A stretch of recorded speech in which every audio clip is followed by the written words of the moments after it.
When you establish a vibrational pattern, usually by virtue of something that you've been observing, that vibrational pattern forms a point of attraction. Recently, we've been calling it your emotional grid. It's like the grid or the framework of a building that's going to fill in with more details. But it's an emotional, vibrational grid that is the framework. You walk around in it, it's your point of attraction. And then that grid fills in all day, every day with things that match the grid, all kinds of manifestations. We want you to feel the power of this grid that is within you. And we want you to recognize that your emotions are always your indicator of what you've been doing, especially lately, with your emotions. And your emotions are coming in response to what you've been thinking, what you've been giving your attention to. So the source within you is aware of who you are and what you want and where you are in relationship to it.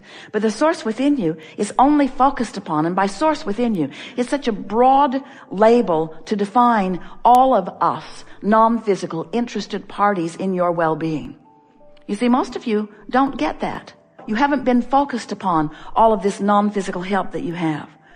Sometimes it takes someone croaking in order to get your attention. Sometimes somebody who's dear to you, who's important to you, has to reemerge into non-physical before you even start thinking about what they might be thinking about you. But it's our promise to you that once you turn your attention to this non-physical group, isn't a big enough word, of non-physical interest, and you start paying attention to the way you feel, and getting yourself as often as you can in vibrational vicinity so that you can hear the messages, so that you can read the clues. We're going to be talking today a lot about your grid filling in. Have you been hearing us? If you've been listening to us for a little while recently, we've been talking about the grid. Are you aware of it? Have you been listening to us for a while? Are you aware of the vortex? So the vortex is the vibrational, if you will, holding pattern, place is the wrong word, for the details of what you've been asking for. And you've been creating that vortex for a long time. And it stands as the potential manifestation for you. But most of it is still in vibrational form, ready to be manifested. It manifests when you are in a vibrational state that allows it to show itself to you in more than vibration. So think about it. Your vortex is giving you information all day, every day. The way you feel is your indication of your relationship with it. If you feel really good, you're in good vibrational proximity to your vortex. Now let's define your vortex. Your vortex is the vibrational equivalent of all that you have become. So it holds all of what you would call your wishes, your hopes, your dreams. We would call it your reality, your vibrational reality. Your vortex contains your inner being, the source within you. It is the expanded version of you. And as you stand in your physical beingness, in your happiest moments, you are in such alignment with that vortex that the vortex now begins moving into your experience. Now we've been saying, get into your vortex. Now we're saying to you, you are getting into your vortex, or your vortex is getting into you, but we would like you to form a sort of visual that your vortex is filled with all that you have become, all that you want, all that you have defined that you want. And as you find vibrational alignment with that, then you create a vibrational nucleus. You provide a vibrational environment. You cause yourself to be a vibrational grid that allows those details then to manifest in your experience. And the first manifestation is one of emotion. It's a feeling thing. It's that general thing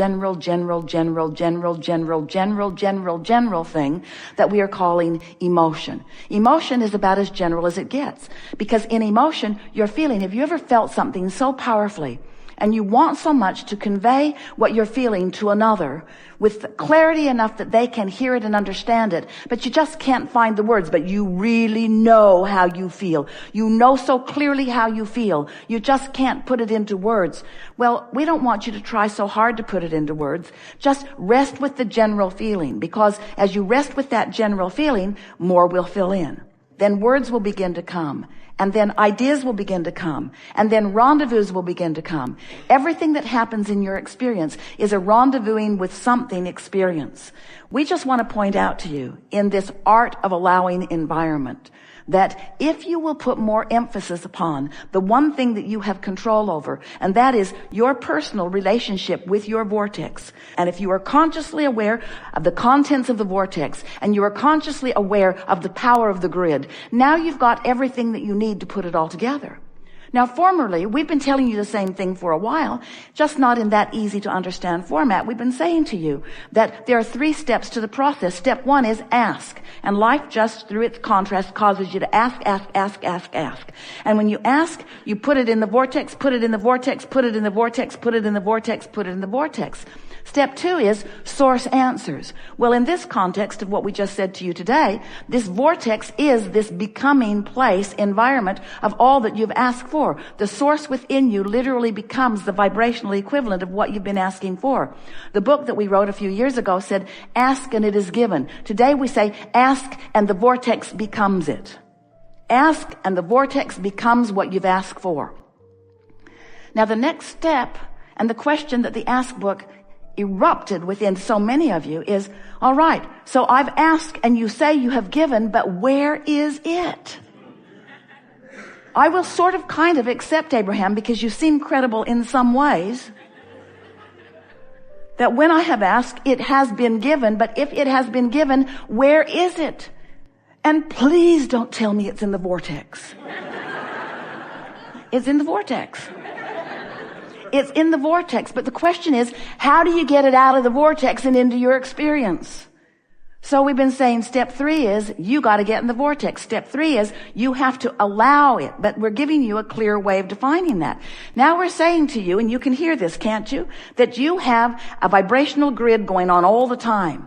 You have this grid going on. In fact, you've got a grid about money. You've got a grid about lovers. You've got a grid about employers. You've got a grid about employees. You've got a grid about people in traffic. You have opinions that have caused you to form grids about just about everything in the world.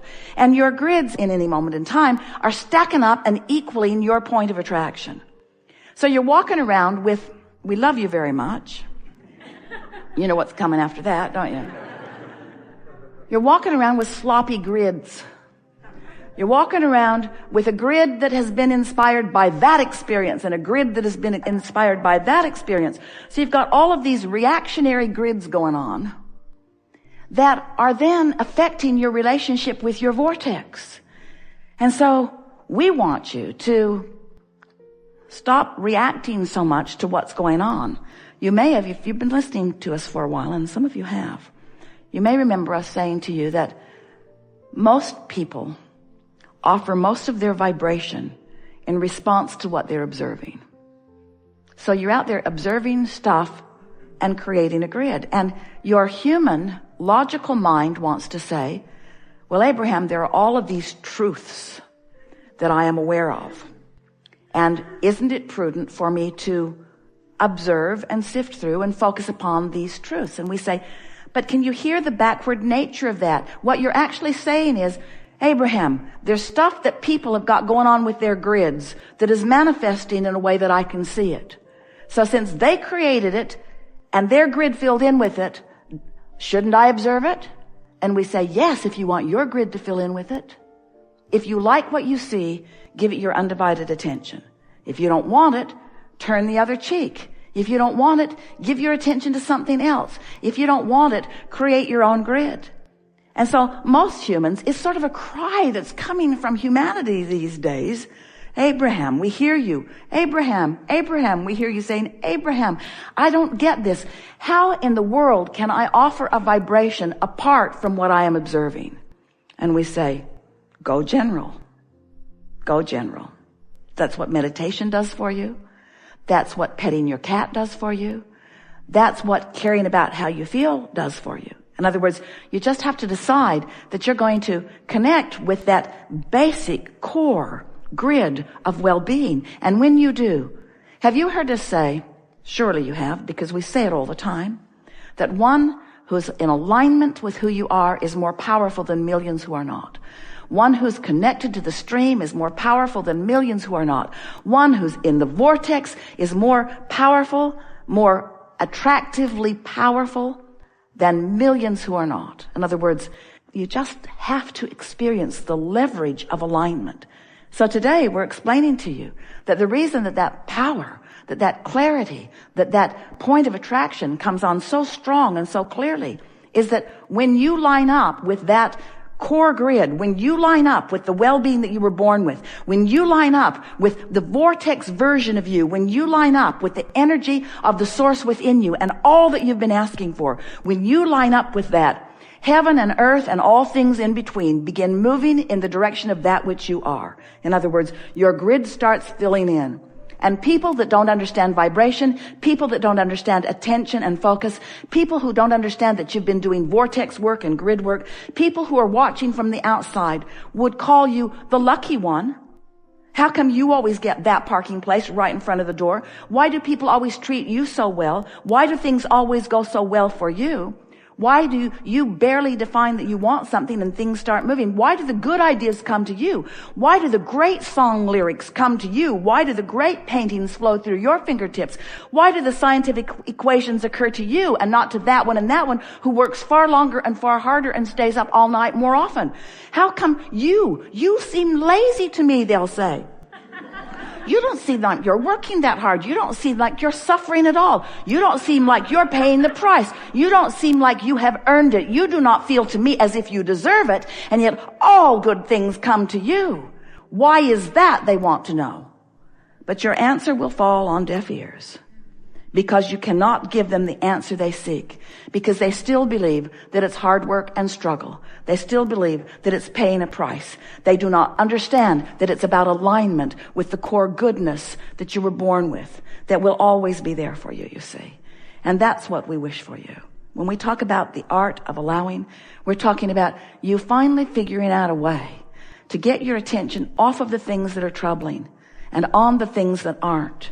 And in the beginning, that means there's going to be a lot of quiet time, because a lot of your grids are activated because you've been fussing over that and fussing over that and fussing over that and fussing over that and fussing over that. You got to stop fussing and start focusing on something really general.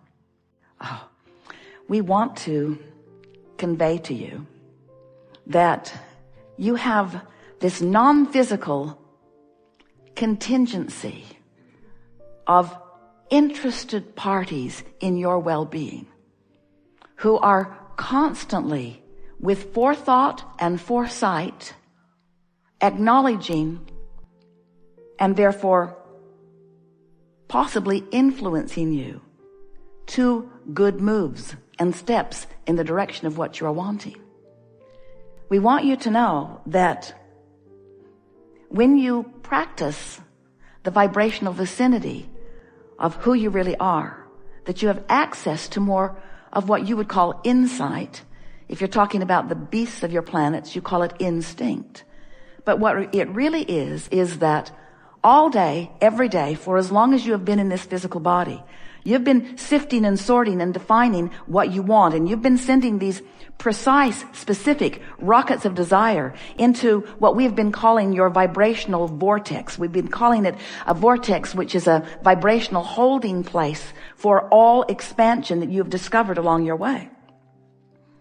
And so the source within you, and we are including your inner being and those dearly departed who know of you, who are interested in what you are doing, this cadre of non-physical interest and love and attention that is focused upon you, knows who you are in terms of what you've become, what's in your vortex, and all the things that you lived in order to put it there, and most important, where you stand right now in any moment in vibrational proximity to it. In other words, in maybe easier to understand words, We know where you are in relationship to what you want. We know what you want and where you are in relationship to what you want. We know what the path of least resistance is to lead you from where you are to what you are wanting. And we are always aware of where you stand in relationship to it, and always giving you loving guidance in the form of influence or clues, sometimes so vivid that it just knocks us over that you miss it. Vivid, clear clues